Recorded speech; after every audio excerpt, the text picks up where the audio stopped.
Suicide collectif, coup de folie ou meurtre, aucune piste n'est écartée. L'enquête a déjà été confiée à l'unité spéciale de la gendarmerie, une cellule d'élite spécialisée dans les phénomènes paranormaux. Dans la nuit du 4 mars 2011, à 1h45 du matin, les pompiers de la caserne de Massy-Palaiseau reçoivent un appel d'urgence, car des flammes ont été aperçues à l'intérieur d'un immeuble. À leur arrivée, ils se retrouvent face à une situation des plus incroyables. 5 personnes, dont un bébé, se sont défenestrées. 3 d'entre eux ont survécu et leur témoignage est des plus inquiétants. Ils affirment avoir été poussés à se jeter dans le vide par un être enflammé. Le général Carnot, qui dirige l'unité française spécialisée dans les phénomènes paranormaux, se souvient du jour où son service, la section 13, est parti sur cette enquête extraordinaire.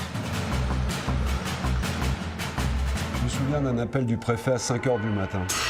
Appel du préfet qui était très angoissé parce que les pompiers étaient arrivés résidence des Chênes à Massy-Palaiseau dans un appartement où il y avait véritablement une scène épouvantable.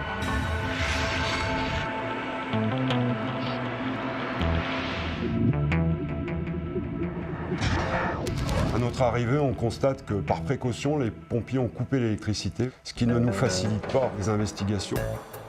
Parmi les hommes que commande le général Carnot, il y a le capitaine Brunel. À la tête du département d'investigation de la section 13 depuis 34 ans, il a été particulièrement marqué par cette affaire, car son esprit plutôt cartésien va se heurter à quelque chose d'inimaginable. On arrive sur les lieux, apparemment il y a eu une violente bagarre, mais on n'a pas vraiment d'informations.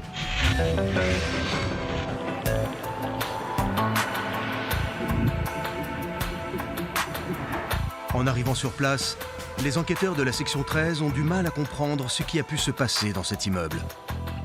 Le lieutenant Etchebarri, qui dirige la cellule scientifique de la section 13, arrive sur place à 2h du matin afin d'expertiser la scène du drame.